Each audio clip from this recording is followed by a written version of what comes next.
That was cool. There's a lot of information in there.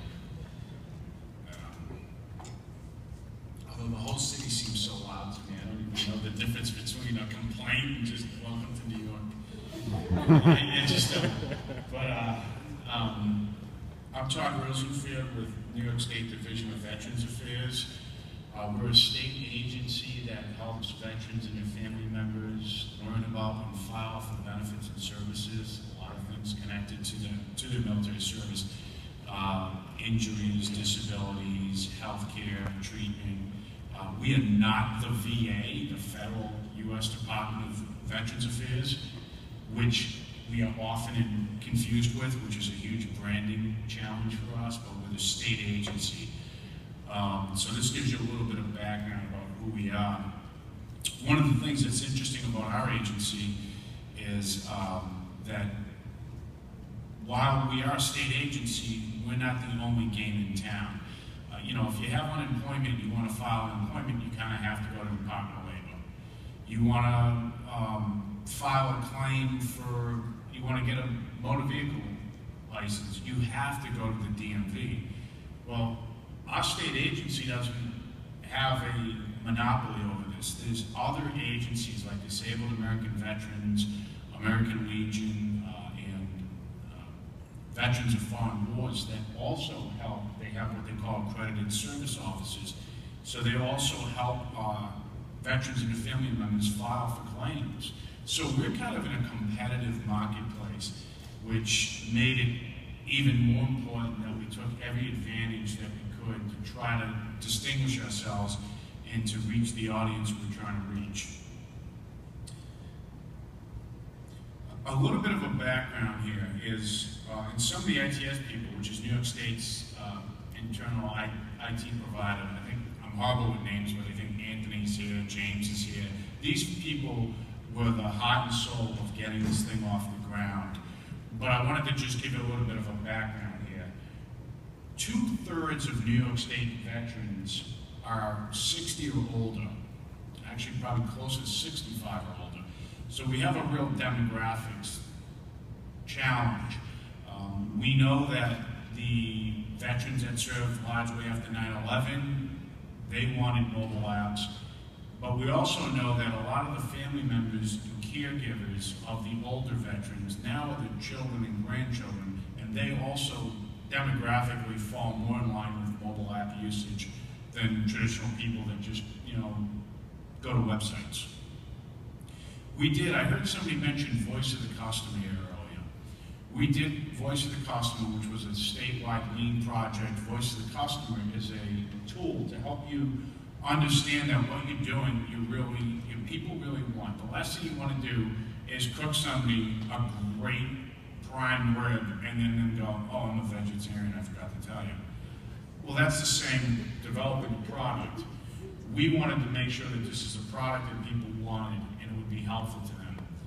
So we did Voice of the Customers. We surveyed our own clients and their family members on a select survey for the information we were hoping to get to help us develop this app. What we did was find out that, yes, what we thought was true. People did want a mobile app use. They did balance out somewhere between 50-50 on Apple and Android. And this would be a helpful tool for them in search of benefits and services. The biggest problem with Division of Veterans Affairs and veteran benefits in general is most people don't even know we're out there. A lot of people don't even know about getting help from the VA and their veterans themselves. So the mobile app was something we knew we wanted to do. We did need something to distinguish us out there. So we had the ITS team help us develop something that would make us unique and special in the mobile app field.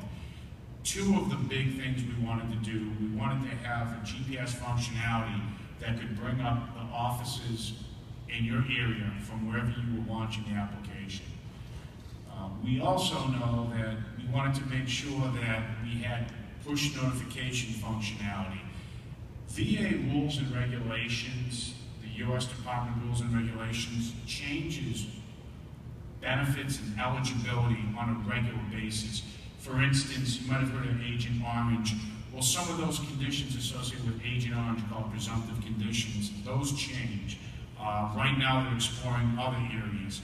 We wanted to have the ability to draw attention to changes that we simply couldn't accomplish with a website alone, nor could we accomplish with a call center alone. So we went into development somewhere in December 2015, and ITS helped us build this. We had a launch in early of 2016, and the governor's press office put out a press release in February. That helped bring some spike to our usage. This is what the initial screen looks like, and I'm going to quickly just jump into how this operates, how this works. Basically, we reframed our website content in some regards so that it would be an API feed into the mobile app. This means that a lot of the content now looks different, but is similar to our website, but it's interactive. In other words, if you found something about volunteer services on the website and you thought your dad was interested or mom, you might be limited in how you could communicate that information to them. Maybe you'd call them, maybe you'd try to email them something. But what we wanted to do was we wanted to give the most options available. So what we have here is you click on some benefit or service, you click on volunteer opportunities, and then you see this. And it says, hey, Dad, you said you're getting bored, you want to do something now that you're retired. Mom, here's a volunteer opportunity to help out at the Department of Veterans Affairs. You share that page, and you have options to do it through text, you can do it through email. And what it does is it just makes sure that some of the users of the website can get connected to some of the family members that have mobile apps that maybe aren't using the website. We're trying to use the younger demographics of the family members to help drive more traffic and activity to the veterans themselves, because ultimately a lot of the benefits and services are obtained for the veteran. The GPS Near Me functionality, you can see how this kind of operates, and we're going from left to right. But basically, our goal was to make sure that people knew how close we were to them. We also wanted to be able to launch maps and directions to our officers. But one of the things we do on our mobile app to maintain some consistency and integrity into the process is every one of our offices, like for example, we're not the county, we're the state. So here's one of our officers, here's one of our offices. All of those go to the same 800 number. What those do is that launches a call into our call center. Our call center has a whole knowledge-based work queue and dedicated staff that can answer some initial questions that the caller may have. But at least as importantly, is that call center is able to take that call in real time, schedule an appointment with one of our accredited veteran service officers. So that person can make a phone call appointment tomorrow morning at 8 a.m. and it goes right on our counselor's calendar from the call center. And then our counselors, our accredited officers, call the customer back at that designated time. So we're using this to drive traffic to make sure that we're able to help veterans. And we're giving them valuable information with the knowledge we need. The call center staff are dedicated and good at what they do, but it's really critical that at the end of the day, answers on things like eligibility, appeals, claims, we really need to connect to the experts in that field immediately. And by being able to drive this right into our appointment scheduling platform, we accomplish just that. We have a couple other functions under here. Crisis line is kind of standard. It almost seems like anywhere you call in the veteran world, I don't care which agency, which organization, you almost immediately get some knee-jerk routing call about, if your thoughts of harming yourself or whatever. It's very important, but it's also so standardized that it's just kind of becoming the norm that you need to have some type of a crisis line presence on your platform. So what we have is that's largely informational, but clearly once you go to our About Us page, you'll start to see where we have an opportunity for you to email us feedback. That email function goes right to our call center. Our call center creates a ticket. That ticket goes to me, and I review it, and then I act on it accordingly. So the best part is we never lose accountability or control over the process. What we didn't want was emails just going to somebody's inbox that may or may not do anything with it. We made sure that there were signed ticket numbers, that they had escalation rules in effect, so that we knew somebody was going to do something about it, and if they didn't, the supervisor would. So it's important to drive that through and not lose the controls that we have in place to help the customer.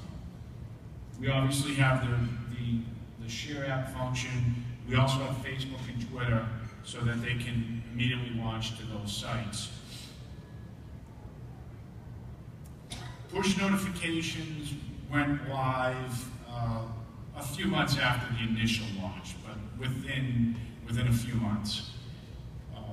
What this was really important for, this latest news is basically our front page to our mobile app. What this is doing is this is helping us generate a larger audience. The push notifications will tell you anything about a change that's important, but it also does things like tell you we're going to be in Binghamton tomorrow with an accredited service officer at a table at some farmers market event. All of a sudden you go, hey Dad, or maybe I'll just stop by there then because they're right in my neighborhood, I'll have a chance to talk with them. This is helping to promote and drive our outreach, which is one of the most important functions we do. We have to go out to the community. The community doesn't come to us. We have to go to the Legion halls and the VFW halls. We have to get out there with the people. So that's one of the important things we do by push notifications. We let people know where we are and when we're going to be there. We know it works because we've had people tell us this right at our outreach activities. They've said, if it wasn't for that notification, I would have never known you guys were here. I just wouldn't have known it. So some of these are incremental. They may not be monumental, but every time we connect with another veteran and help them out, that's a victory to me. We're grateful for the work that was done for this push notification. And again, that was our development team that helped us put that together. And lastly, with the mobile app wrap-up, we're trying to blend kind of old school, new school stuff here. We have brochures, printed brochures. We're never going to get rid of them, probably. We always want them. People always want to walk away from an event with something in their hand. And even if they don't do anything with it now, a week later they'll pick it up and they'll call us. That's how it happens. So we put QR codes on our brochures. We have all of our staff have in their auto signature the downloads from Apple and from the Droid stores and from Apple, Google stores and iOS. We have an active feedback loop with our call center so that we're getting messages from the call center that we know something's either going right or wrong or could be done better. Those tickets that I discussed earlier is an example of that. We're also looking forward to new technologies and upgrades, again, thanks to New York State ITS. We know that technology is not static. Things are always changing. We're looking at other options and how to improve and expand. And we're grateful to have the opportunity to have the mobile app presence because it was getting to the point when if we did not have a mobile app presence, we were simply going to lose the connections that we wanted to make. And we are one of the only state veteran agencies in the United States that even have a mobile app, and even more importantly, of those, even a smaller number that have the functionality of the GPS and the push notifications like we do.